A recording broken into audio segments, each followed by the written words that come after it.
दोस्तों सुज़लॉन एनर्जी के स्टॉक की बात करें तो स्टॉक के अंदर आज फिर से गिरावट हुई है। ये तीसरा ट्रेडिंग सेशन है जब स्टॉक के अंदर हमने गिरावट देखी है। उससे पहले बहुत ही शानदार तेजी बनी थी। 4 ट्रेडिंग सेशन में लगातार अपर सर्किट लगे। उसके बाद गिरावट क्यों हो रही है, उसके पीछे की वजह को समझने की कोशिश करेंगे इस वीडियो के माध्यम से। दूसरी तरफ देखें तो रिन्यूएबल एनर्जी सेक्टर को लेकर सरकार की क्या मंशा है और सुज़लॉन के क्या है आगे के गोल, उसको समझेंगे। Suzlon energy wind energy sector की इंडिया की सबसे बड़ी कंपनी है और सोलर सेक्टर में भी अब तेज़ी से अपने कारोबार को आगे बढ़ा रही है। इसके लिए उन्होंने रिन्यूएबल एनर्जी का अधिग्रहण भी किया है। तो क्या आने वाले समय सुज़लॉन कुछ कमाल कर सकता है? इसका अगर पी रेशियो देखें तो इसकी पेयर कंपनियों की तुलना में ये स्टॉक अभी बहुत सस्ता है। स्टॉक 2008 के पहले 400 के आसपास ट्रेड किया करता था, अभी 100 से नीचे है। क्या ये आने वाले समय बेहतर करेगा, जानेंगे इस वीडियो के माध्यम से। लेकिन फ्रेंड्स उससे पहले अगर आप पहली बार हमारे चैनल पे आए तो चैनल को सब्सक्राइब कर दीजिए, एक बेल आइकॉन दबा दीजिए ताकि जब भी नया वीडियो बने पहला नोटिफिकेशन आपको मिले। वीडियो पसंद आए तो लाइक से जरूर कीजिए। चलो फ्रेंड्स वीडियो स्टार्ट करते हैं। मैं हूँ आपका दोस्त SB दवे और हमारे अपने चैनल ऑनलाइन कमाई में आपका बहुत बहुत स्वागत है। तो आज बाज़ार में गिरावट के साथ क्लोजिंग देखने को मिली है। तो बाज़ार की शुरुआत काफ़ी शानदार हुई थी। करीब 300 पॉइंट की तेज़ी के साथ आज बाज़ार ने शुरुआत की और वो तेज़ी टिक नहीं पाई। पिछले 2 ट्रेडिंग सेशन में जो भारी भरकम तेज़ी बनी थी, आप देख सकते हो कि यहाँ पे जो बाज़ार में जो तेज़ी बनी, फ्राइडे को दिन 2000 पॉइंट की ज़बरदस्त तेज़ी और मंडे को हुई लगभग 1000 पॉइंट की तेज़ी। यानी 2 ट्रेडिंग सेशन में ही सेंसेक्स में 3000 पॉइंट की ज़बरदस्त तेज़ी देखने को मिली। जो सेंसेक्स 77,000 के आसपास पहुंच चुका था, वो फिर से 80,000 को क्रॉस किया। इसी वजह से आज हमने प्रॉफिट बुकिंग देखी, क्योंकि शॉर्ट टर्म में काफ़ी अच्छा लोगों को रिटर्न मिला था। ऐसे में आप देख सकते हो ऊपर के लेवल से आज लगभग यहाँ पे हमें 500 पॉइंट की गिरावट देखने को मिली, क्योंकि आज 80,482 का इंट्राडे का हाई बना है। उस हिसाब से लगभग 500 पॉइंट की गिरावट हुई है और नतीजा ये रहा कि आज स्टॉक दबाव में आए। निफ्टी एनर्जी में भी गिरावट देखे तो काफ़ी बड़ी थी और बाज़ार के मुकाबले ज़्यादा थी। तो निफ्टी एनर्जी में आज 36,722 का स्तर फिर आ गया है 283 पॉइंट की गिरावट के साथ, यानी 0.77% की गिरावट थी। और नतीजा ये रहा कि सुज़लॉन का स्टॉक भी आज गिरावट की चपेट में आ गया। तो स्टॉक की शुरुआत पॉजिटिव हुई 64.64 पर, क्लोजिंग कल 64.23 के आसपास थी। इंट्राडे में 64.85 का हाई भी बना। बाजार ने साथ दिया होता तो तेज़ी बन जाती, लेकिन बाजार की गिरावट की वजह से ये स्टॉक नीचे आया और 63.30 का इसने इंट्राडे का लो बनाया। अंत में क्लोजिंग 63.80 के आसपास, जहाँ पे 0.67% की गिरावट थी। अब गिरावट ये देखो निफ्टी एनर्जी के मुकाबले भी कम थी, बड़ी गिरावट तो नहीं है। लेकिन बात यह है कि पिछले 3 ट्रेडिंग सेशन से स्टॉक गिर रहा है। तो देख सकते हो कि 14 नवंबर से स्टॉक ने दौड़ना शुरू किया था, 54 के आसपास है इंट्राडे में। वो स्टॉक आप देख सकते हो कि 21 नवंबर को लगातार अपर सर्किट में दौड़ते हुए 65 तक आ गया। ज़बरदस्त तेज़ी बनी और ऐसे में शॉर्ट टर्म इन्वेस्टर ने प्रॉफिट बुकिंग शुरू की। तो 22 नवंबर को स्टॉक 65 के आसपास आया, 25 नवंबर को स्टॉक 64 के आसपास आ गया और 26 नवंबर को 63 के आसपास आ गया। यानी ₹1 की गिरावट रोज हुई है पिछले 3 ट्रेडिंग सेशन में। लेकिन अब स्टॉक में ठहराव सा आता हुआ दिखाई देगा। एक नई तेजी के लिए स्टॉक फिर तैयार हो सकता है। अब यहाँ पे देखो कि सरकार ने रिन्यूएबल सेक्टर के लिए बहुत सारे सपने देखे हुए।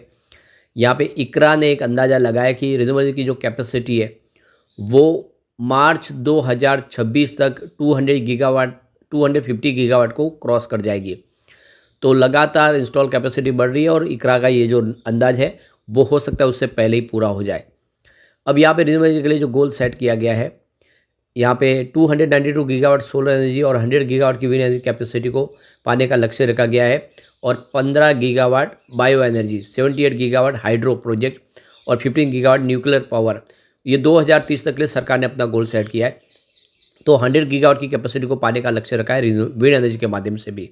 ये बड़ा सपना है, लेकिन ये समय के आद पूरा होता हुआ दिखाई दे सकता है।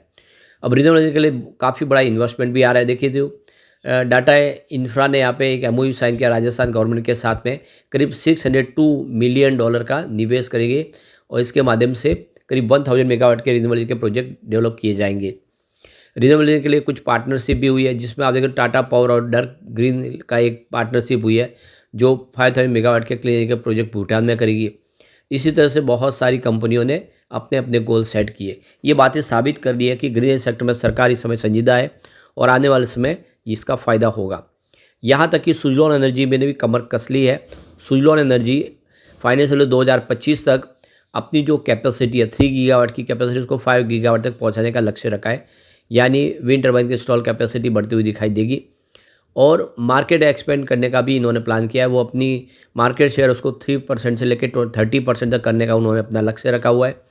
इसके अलावा और सुजलॉन एनर्जी गुजरात और तमिलनाडु में जो ऑफशोर विंड के प्रोजेक्ट है, जो टेंडर जारी हो रहे हैं उसको लेने की पूरी कोशिश कर रही है। सरकार की मंशा है कि नए नए टेंडर जारी किए जाए, तो उसमें सुजलॉन सबसे बड़े दावेदार दिखाई दे रही है इस समय। इसके अलावा देखें तो सुजलॉन अपनी जो ओएमएस सर्विस है उसको बढ़ाने की कोशिश कर रही है, मेंटेनेंस सर्विस जो है उसका एरिया और बढ़ाने की कोशिश कर रही है। इसके अलावा सुजलॉन अपने बिजनेस को डाइवर्सिफाई करने की कोशिश कर रही है। ज़्यादा करके आप देखें तो कंपनी फोर्जिंग और डिफेंस सेक्टर में, रेलवे सेक्टर में और ऑयल और गैस सेक्टर में भी अपने बिजनेस को बढ़ाना चाहती है। यानी सुजलॉन आने वाले समय में सिर्फ विंड एनर्जी से संबंधित नहीं बल्कि डिफेंस सेक्टर में भी अपनी कुछ क्षमताएं दिखाना चाहती है और रेलवे सेक्टर में भी, यानी पोर्टफोलियो बढ़ता हुआ दिखा देगा आने वाले समय सुजलॉन का। तो ये सारी बातें जो समझ में आ रही है कि सुजलॉन आने वाले समय बहुत बेहतर कर सकती है। यहाँ पे शेयर होल्डिंग पैटर्न में देखें तो सबको ज़्यादा करके चिंता होती है कि प्रमोटर की होल्डिंग बहुत कम है। 13.25% की होल्डिंग ही प्रमोटर की है। ये वाकई में स्थिति कमज़ोर है क्योंकि किसी भी कंपनी में कम से कम 30% होल्डिंग प्रमोटर की होनी चाहिए। सुजलॉन में नहीं है, लेकिन इससे भी बहुत ख़राब स्थिति थी क्योंकि सुजलॉन के जो शेयर थे वो भी सारे गिरवी रखे हुए थे। बहुत ही भारी भरकम कर्ज में थी। अब कंपनी ने कर्ज भी चुका दिया और गिरवी शेयरों को भी छुड़ा लिया है। आने वाले समय स्थिति सुधरेगी। यहाँ पे एफआई ने बहुत सारा निवेश किया हुआ है। उनकी होल्डिंग 23.72% के आसपास, जो बहुत ही ज़बरदस्त है। डीआई का भी अच्छा खासा निवेश है, 9.02% होल्डिंग डीआई की है। रिटेल इन्वेस्टर की होल्डिंग यहाँ पे 54.02% है और 4.14% की म्यूचुअल फंड की भी होल्डिंग है। और अक्टूबर मंथ में म्यूचुअल फंड ने अपनी होल्डिंग को बढ़ा दिया है, ये भी एक शुभ संकेत है। अब यहाँ पे बार बार आप देखें तो प्रमोटर होल्डिंग से कुछ आपको बिकवाली होती हुई दिखाई देगी। कभी कभी होल्डिंग कम होती है तो लोगों को चिंता होती है कि ये आखिर प्रमोटर होल्डिंग क्यों बेच रहे। तो एक्चुअल में प्रॉब्लम यह है कि यहाँ पे प्रमोटर ग्रुप में बहुत सारे हैं जो छोटे छोटे जो निवेशक हैं वो प्रमोटर ग्रुप में उनकी तरफ से कुछ होल्डिंग ट्रिम की जाती है। तो अगर हम यहाँ पे प्रमोटर की होल्डिंग देखें, इनमें बहुत सारे नाम हैं जिसमें सबसे ऊपर विनोद रणछोड़ भाई तांती जो तुलसी तांती जी के भाई है और गिरीश तांती भी ये ग्रुप के इनके तुलसी तांती जी के भाई है, दोनों भाई है। इसके अलावा मार्क डीसी डीलर जिन्होंने पिछले दिनों बोर्ड से इस्तीफा दिया था वो भी प्रमोटर ग्रुप में है। इसके अलावा पैर हॉरंग पेडरसन ये भी प्रमोटर ग्रुप में है, उनको भी कुछ हिस्सेदारी मिली हुई है। समीर शाह ये भी प्रमोटर ग्रुप से है। इसके अलावा देखें तो सीमांतनी खोत ये भी प्रमोटर ग्रुप से है। गौतम दोषी ये भी आपको प्रमोटर ग्रुप में दिखाई देंगे।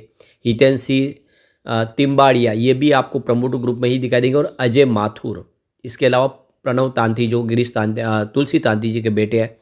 तो ये बहुत सारे प्रमोटर ग्रुप में हिस्सेदारी है। इनमें से कोई अपनी हिस्सेदारी बेच देता है जिसकी वजह से लगता है कि प्रमोटर बेच रहे हैं, लेकिन तांती परिवार से कोई नहीं बेच रहा है।